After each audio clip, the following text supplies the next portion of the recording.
There are 31 nights till Halloween, which means these are the 31 nights to watch horror films. This is 31 Nights of Halloween.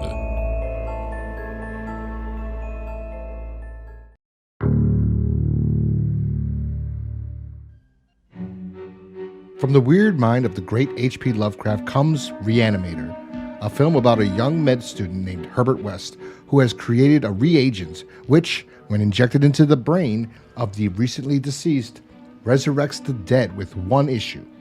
It almost always ends badly, as the reanimated corpses don't seem to be cognitive. They run on just animal instincts.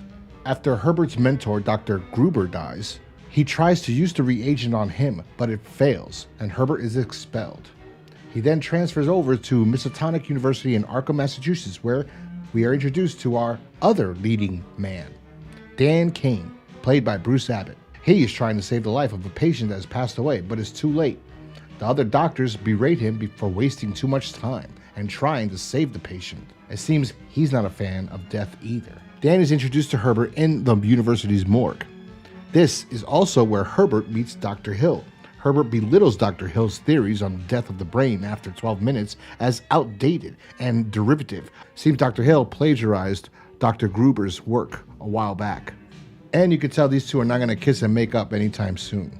Dan decides to rent Herbert a room in his house when, one night, while looking for Dan's cat, his fiancée Megan enters Herbert's room to discover Dan's cat in Herbert's refrigerator. Herbert says he was going to tell Dan he found the cat had suffocated, when in reality, Herbert probably killed the cat and was planning to use it for his experiments, which he does. Later on that night, Dan is awakened by a loud banging in the basement, and he goes to discover that Herbert is being attacked by his reanimated cat. That's when Herbert tells Dan the truth and asks him to join him on his quest to conquer death. They head over to the morgue to reanimate a fresh body, and all hell breaks loose, with Dr. Hill discovering what they'd done and decides to blackmail Herbert. Herbert won't let Dr. Hill blackmail him and won't let him get his hands on his creation, so he viciously decapitates him with a shovel. He then uses the serum on Dr. Hill's severed head and body.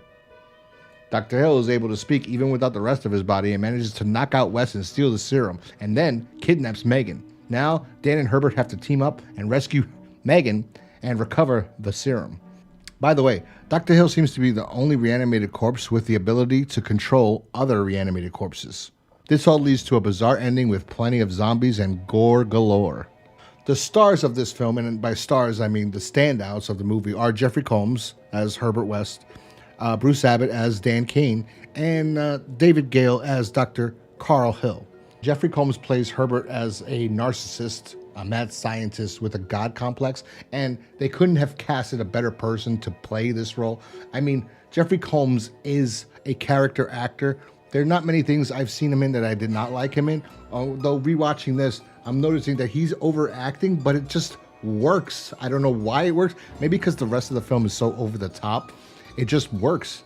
And Dr. Hill is a magnificent actor. I mean, you could tell in so many scenes, he portrays everything he's trying to convey or he's trying to portray. He does it so well with his eyes, his face. He can emote anything. Like when they're having dinner and he's looking at Megan because he's fantasized about her forever. He loves this woman, even though that's his colleague's daughter. He's fantasized about her. He's infatuated with her. And you could just tell that by the way he looks at her. And even later on, when, yes, there's a scene that everyone knows, the scene that I saw when I was a little kid, where she's being presented to him and she's not clothed and he's just looking at her, and you could tell like he's in awe. It's ecstasy for him. You could just tell that by his expression. It's a phenomenal acting, I have to say. And he has to do that with his rest of his body underneath a table, and his head sticking on a tray, and with fake blood and all this stuff. And it just, you could see it. It's magnificent acting. As I said, I saw this when I was a kid, and I'm talking about like 5 years old. And I will say this scene was the most terrifying thing I've ever seen in my life. I've seen that head in the whole morgue scene. Everything that happens in the morgue in the last act with all the bodies and everything was scary and creepy, and it stuck with me forever. And I only think I saw that scene Anyway, all in all, this is a really great movie. Re-Animator is one of the best. It's up there. I've tried it with Evil Dead, A Nightmare on Elm Street, Halloween, Friday the 13th. Any horror movie you want, you can name like the best. I will put this up there. Yes, it's campy and cheesy at times, but it is so good. So check it out this Halloween season. If you haven't, definitely go rent it right now. Download it, purchase it, do whatever you can. Watch this movie. It is one of the best. Anyway, I'll talk to you guys next time. Peace.